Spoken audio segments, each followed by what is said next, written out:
فرائض کے اندر جو کوتاہی ہوئی اور جو نمازیں قضا ہوئیں، جو روزے قضا ہوئے، تو ان کی تلافی ممکن ہے، اور ممکن یہ ہے کہ ان کو قضا کرے، ان کو ادا کرنے کی فکر کرے۔ یہ بھی تکمیل توبہ کے لیے ضروری ہے، اور اس کے لیے ہر آدمی کو یہ سوچنا چاہیے کہ نماز فرض ہوتی ہے انسان کے بالغ ہونے کے بعد۔ بالغ ہونے سے پہلے نمازیں فرض نہیں ہیں، اگرچہ حکم یہ ہے کہ بچوں کو بھی رفتہ رفتہ عادی بنایا جائے، سکھایا جائے۔ حدیث میں ہے کہ جب بچہ 7 سال کی عمر کا ہو جائے تو اس کو نماز سکھاؤ، نماز پڑھاؤ، اور 10 سال کا ہو جائے تو پھر اس کو تنبیہ کے طور پر مار بھی سکتے ہو کہ بھئی تم نے نماز کیوں نہیں پڑھی، لیکن شرعاً اس کے ذمے فرض نہیں ہے۔ بالغ جب ہو جاتا ہے انسان تو پھر بالغ ہونے کے وقت سے انسان کے اوپر نمازیں فرض ہوتی ہیں۔ بالغ ہونے کے معنی یہ ہے کہ یا تو بلوغ کی علامتیں ظاہر ہو جائیں، مردوں کے اندر مثلا احتلام ہونے لگے، یا بچیوں میں ان کو ماہواری آ جائے، تو اس سے وہ بالغ تصور کی جاتی ہیں۔ اب یہ اندازہ لگائیں کہ میرے بالغ ہونے سے لے کر اب تک مجھ سے کچھ نمازیں قضا ہوئی ہیں یا نہیں۔ اگر ہوئی ہیں تو ان کا حساب رکھیں، اور اصل بات تو یہ ہے کہ ان کو جلد از جلد قضا کرنے کی کوشش کریں۔ مثلا کسی کی 100 نمازیں ہیں، 200 ہیں، 300 ہیں، 400 ہیں، 1000 ہیں، تو ان کو وہ قضا کریں، اور جتنا وقت بھی زیادہ سے زیادہ دے کر نمازیں قضا ہو سکیں وہ کرے۔ اور اس کا ایک آسان طریقہ بزرگوں نے یہ بھی فرمایا ہے کہ ہر فرض نماز کے ساتھ ایک فرض نماز قضا کی نیت سے پڑھتا رہے، اور نیت یہ کرے کہ میرے ذمے جو آخری نماز، اور ظہر کی نماز کے ساتھ ظہر کی کہ آخری جو ظہر کی قضا ہوئی تھی وہ میں پڑھ رہا ہوں، عصر کے ساتھ، اور عصر کی نماز کے بعد اگرچہ نفلیں منع ہیں، فجر کے بعد بھی نفلیں منع ہیں، لیکن قضا کرنا جائز ہے۔ فجر کی نماز کے بعد بھی قضا کی جا سکتی ہے، عصر کے بعد بھی قضا کی جا سکتی ہے، مغرب کے بعد مغرب کی، عشاء کے بعد عشاء کی۔ اس طرح اپنے ساری پچھلی زندگی کی نمازیں قضا کرنا یہ انسان کے ذمے توبہ کی تکمیل کے لیے ضروری ہے۔ آج کل بعض لوگوں نے یہ مشہور کر دیا ہے کہ اگر کسی شخص نے توبہ کر لی، نمازیں پچھلے زمانے میں نہیں پڑھی تھیں تو بس توبہ کر لے تو کافی ہے، پچھلی نمازوں کو قضا کرنے کی ضرورت نہیں ہے۔ یہ بات صحیح نہیں۔ رسول کریم صلی اللہ علیہ وسلم کا ارشاد ہے کہ من نام عن صلاۃ او نسیھا فلیصلیھا اذا ذکرھا فإن ذلک وقتھا،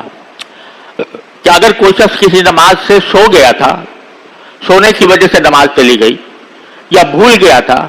بھولنے کی وجہ سے نماز چلی گئی، تو پھر جب بھی اس کو یاد آئے تو وہ اس کو ادا کر لے، کیونکہ وہی اس کا وقت ہے۔ یہ الفاظ ہیں حدیث پاک صلی اللہ علیہ وسلم، حضور اقدس صلی اللہ علیہ وسلم کی حدیث پاک کے۔ تو جب بعض لوگ یہ کہتے ہیں کہ یہ بھول کر جو چھوڑی ہو اس کی تو قضا ہے، اور جان بوجھ کر جو چھوڑی ہو اس کی قضا نہیں، عجیب فلسفہ ہے۔ یعنی ایک آدمی نے بھول کر نماز چھوڑ دی، تو یہ تو ایک طرح سے ایک عذر ہو گیا نا، اس عذر کی وجہ سے نماز چھوڑی ہے تو پھر اس کی قضا لازم قرار دی۔ اب جو جان بوجھ کر چھوڑی تھی، یعنی نماز کی فرضیت جاننے کے باوجود اور غفلت میں چھوڑ دی تھی، تو اس کی قضا کہتے ہیں واجب نہیں۔ یہ بالکل احمقانہ بات ہے، اس کی قضا تو اور واجب ہے۔ اپنی استطاعت کی حد تک ہر روز اپنی نمازوں کے ساتھ ایک نماز پیچھے قضا کرے، اندازہ لگائے کہ کتنی نمازیں میری قضا ہوئی ہیں، کتنے دنوں کی ہوئی ہیں، اس کا حساب اپنے پاس لکھے، اور ساتھ میں یہ وصیت بھی لکھے کہ اگر میں اپنی زندگی میں یہ نمازیں قضا نہ کر سکا تو پھر میرے ترکے سے گناہ سے بری نہیں ہوگا۔ یہ حال روزوں کا ہے کہ روزے جتنے قضا ہوئے ہیں پچھلے، چاہے وہ عذر سے ہوئے ہوں یا بغیر عذر کے ہوئے ہوں، بیماری کی وجہ سے قضا ہو گئے، خواتین اپنی ذاتی کبھی مجبوری کی وجہ سے نماز نہیں پڑھتا، روزہ نہیں رکھ سکیں، تو دوسرے دنوں میں ان کی قضا واجب ہے۔ اور جو روزے جن کی قضا نہیں ہوئی تو ان کا حساب رکھنا ضروری ہے۔ کہ اتنے روزے میرے ذمہ واجب ہیں, میں اپنی زندگی میں ان کو ادا کروں گا, اور جو جو ادا کرتا جائے اس کو اپنے پاس سے کاٹتا جائے, اور ساتھ میں وصیت لکھ دے کہ اگر میں اپنی زندگی میں ادا نہ کر سکا, میری اس کاپی کے اندر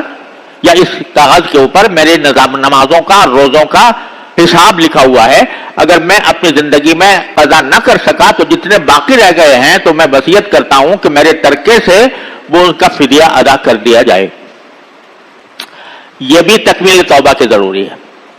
زکوٰۃ میں بھی بسا اوقات لوگ جو ہیں وہ بغیر حساب کے زکوٰۃ نکال دیتے ہیں, بس اندازے سے, تخمینے سے, پورا حساب نہیں کرتے. تو اگر زکوٰۃ میں کمی رہ گئی ہے تو اس کا بھی لکھنا ضروری ہے. حج فرض ہوا ہے مگر ادا نہیں کر سکا تو اس کا لکھنا بھی ضروری ہے. تو تکمیل توبہ کے لیے پہلے تو حقوق اللہ جو ہیں وہ ان کا پورا حساب کرے, اور حساب کر کے ان کو قضا کرنے کی فکر کرے کہ بالغ ہونے کے بعد سے لے کر اب تک میری ذمہ جتنی نمازیں ہیں, جتنے روزے ہیں, ان کی یا قضا کرے, اور جو قضا نہ کر سکے اس کے لیے وصیت کرے, لیکن قضا کرنا جائز ہے. فجر کی نماز بھی کے بعد کرنے کی ضرورت نہیں ہے. یہ بات صحیح نہیں ہے حدیث پاک کے. تو جب بعض لوگ یہ کہتے ہیں کہ یہ بھول کر جو